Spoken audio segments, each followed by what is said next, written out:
What's up, guys? Welcome to Knockers on the Bottom. I'm your host, Jay Mill. Jay Miller, if you like. So let's get into it. So hit the like button, hit the subscribe button. But yeah, so it's been a little while since I posted last. Work has been crazy. I'm sorry, guys. It's just been nuts.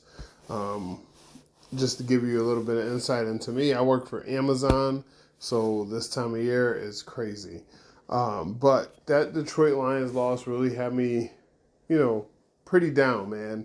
And then the Philadelphia Eagles go and lose this week, and all of a sudden the Cowboys have hope in life again. But it's not going to mean anything if the Cowboys don't correct their problems that they had this past week. Against the Detroit Lions, they couldn't get any pass rush. The secondary was bad. The safeties were bad. Kenneth Murray was bad again. It looked like the Cowboys' defense from earlier in the season. The only reason I don't 100% put it that way is because the Detroit Lions are a lot better of a team than some of the teams we played earlier in the season. But it looked like the Cowboys' defense of old. And when we play the Vikings this week, we got to kind of get back to what we do best. And, I'm going to get into the Vikings with some video breakdown, just so you know, here over the next couple of days.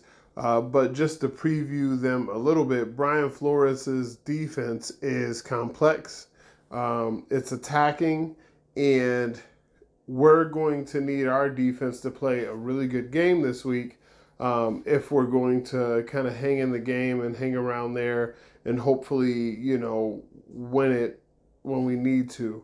Also, the thing that we need to do is limit the turnovers. The Cowboys, I mean, if you look at the first quarter of the Chiefs game and the first quarter of the Philly game, the Cowboys were outscored, 28-7, and they won both of those games. So we can't be getting out to slow starts in the first quarter. It doesn't necessarily mean that we have to put up a bunch of points, but we have to play a more complete game, right? Looking back on the Detroit game, it sucks. The Cowboys lost that game, and that did suck, and that really hurt me. Trust me, that really hurt me. I really felt bad about that. But one of the things I was thinking about is what happens if CeeDee Lamb doesn't get concussed. Now, I know that's something he can't control. I'm not calling out CeeDee Lamb. CeeDee Lamb's my dude. He's one of my favorite players on the team. Honestly, he's one of my favorite players in the league. And I feel like he was just starting to heat up, and Dak was just starting to heat up going to him. The Cowboys were like clockwork. And, Dak threw that pass a little to the right and outside, and it was just trying to give his receiver a chance and saying, hey, I'm going to throw the ball where nobody else can get it. Only CD can get it. And CD making the extra effort just happened to, land, hit his head in the ground. But I'm like, if that doesn't happen, I don't know if the Cowboys lose that game.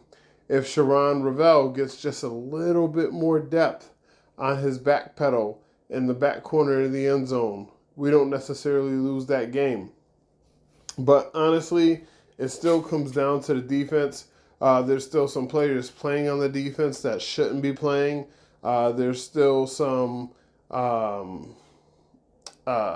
missed assignments, whether it's in run fits or pass fits. I actually feel like the Cowboys did okay against the run against Detroit, but Jahmyr Gibbs still scored 3 touchdowns.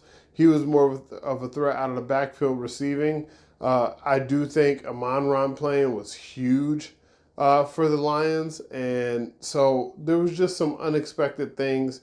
But we need to, if we're going to turn the page to Minnesota, we got to clean up some of those same things because Minnesota has Justin Jefferson and Aaron Jones and Mason and Hawkinson and Addison, a lot of sins, right? You know what I'm saying? And we better atone for our sins. Otherwise, we're going to get freaking beat out of our own stadium. So the Cowboys are going to have to buckle down. Flores is going to give Dak Prescott a lot of things that he hasn't seen this season, and the Vikings are going to be able to get after him a little bit when he's dropping back the pass. So just like we're gonna get in the video, like I said, both sides, Cowboys offense against Vikings defense, Vikings offense against Cowboys defense. I think the key for the Cowboys is going to be stop and run, and I think the key for the Cowboys on offense is going to be able to protect Dak. But even if you protect Dak, making sure Dak Prescott gets proper reads on what he's seeing, because Flores is definitely going to try to confuse him. And Dak is a veteran quarterback. He's seen a lot, but, you have to be careful with that type of stuff. I hope CeeDee Lamb gets through concussion protocol this week. I did hear that Jadeveon also practiced, so we should get him back this week. I did see that Mingo last week was activated over Tolbert. I'd like to see that again this week. I don't think we're going to get any of Trayvon Diggs this week unless somebody gets hurt in practice. I kind of think that ship has sailed a little bit with the Trayvon Diggs thing, but we'll see what happens. But yeah, the Cowboys need to bounce back, and hopefully they've learned from this game and learned that, hey, we have a second breath of life, right? Because the season was over. After you lost Thursday, it was over. And then, some things happened this weekend, both in the wild card and in the division race, that said, hey, we have some hope. But the Cowboys have to control what they control. They have to run a table. But you know what? Guys know me. I'm not really the look ahead type of person. I'm more so, hey, this is the team we're playing this week. We're playing the Vikings. Let's focus on the Vikings. I'm not really, I do that big picture stuff preseason. But once we get into the season, I break down the game by game, and I'll be here for you guys to do that. But that's all I got for you guys. Hit me up on Twitter, jmillerIYL. Also hit me up at knockersonthebottom@outlook.com, knockersonthebottom@gmail.com. Any questions that you have, I'll take them here. I'll take them via email, take them via Twitter. If there's anything, you want to leave below, leave comments, questions below if there's anything specific that you want me to cover. But thank you guys so much for tuning in. I love you guys. Until next time, I'm your host, J Miller if you like. This has been Knockers on the Bottom. Peace.